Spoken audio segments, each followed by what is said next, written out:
ہم نے انسان کو کھنکھناتے سڑے ہوئے گارے سے پیدا کیا ہے اور جنوں کو اس سے بھی پہلے بے دھوئیں کی آگ سے پیدا کیا تھا، اور وہ وقت قابل ذکر ہے جب تمہارے پروردگار نے فرشتوں سے فرمایا تھا کہ میں کھنکھناتے سڑے ہوئے گارے سے بشر بنانے والا ہوں، بس جب میں اس کو درست کر لوں اور اس میں اپنی طرف سے روح پھونک دوں تو اس کے آگے سجدے میں گر پڑنا۔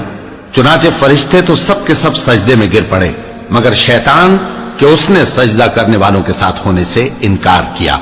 فرمایا اے ابلیس، تجھے کیا ہوا کہ تو سجدہ کرنے والوں میں شامل نہ ہوا؟ اس نے کہا میں ایسا نہیں ہوں کہ انسان کو جس کو تو نے کھنکھناتے سڑے ہوئے گارے سے بنایا ہے سجدہ کروں۔ فرمایا یہاں سے نکل جا کہ اب تو مردود ہے اور تجھ پر قیامت کے دن تک لعنت برسے گی۔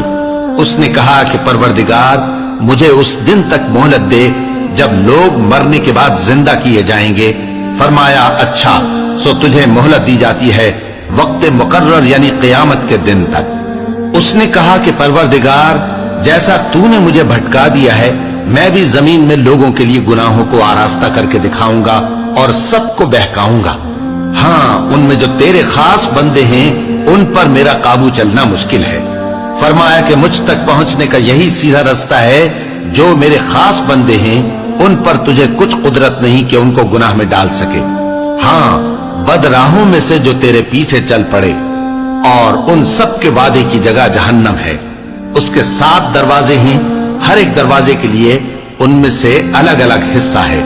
جو متقی ہیں وہ باغوں اور چشموں میں ہوں گے، ان سے کہا جائے گا کہ ان میں سلامتی اور امن و اطمینان سے داخل ہو جاؤ، اور ان کے دلوں میں جو کدورت ہوگی ہم اسے نکال دیں گے، گویا بھائی بھائی مسندوں پر ایک دوسرے کے سامنے بیٹھے ہوں، نہ ان کو وہاں کوئی تکلیف پہنچے گی اور نہ وہ وہاں سے نکالے جائیں گے۔ اے پیغمبر میرے بندوں کو بتا دو کہ میں بڑا بخشنے والا ہوں، بڑا مہربان ہوں، اور یہ کہ میرا عذاب بھی درد دینے والا عذاب ہے۔ اور ان کو ابراہیم کے مہمانوں کا احوال سنا دو۔ جب وہ ابراہیم کے پاس آئے تو سلام کہا، انہوں نے کہا کہ ہمیں تو تم سے ڈر لگتا ہے۔ مہمانوں نے کہا کہ ڈریے نہیں، ہم آپ کو ایک دانشمند لڑکے کی خوشخبری دیتے ہیں۔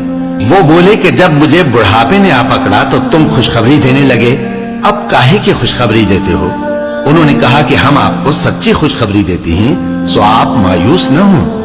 ابراہیم نے کہا کہ اللہ کی رحمت سے مایوس ہونا تو گمراہوں کا کام ہے۔ پھر کہنے لگے کہ فرشتوں تمہارا اصل کام کیا ہے؟ انہوں نے کہا کہ ہم ایک گناہگار قوم کی طرف بھیجے گئے ہیں کہ اس کو عذاب کریں، مگر لوط کے گھر والے کہ ان سب کو ہم بچا لیں گے، البتہ ان کی بیوی کہ اس کے لیے ہم نے ٹھہرا دیا ہے کہ وہ پیچھے رہ جائے گی۔ پھر جب فرشتے لوط کے گھر آئے تو انہوں نے کہا کہ تم تو ناآشنا سے لوگ ہو۔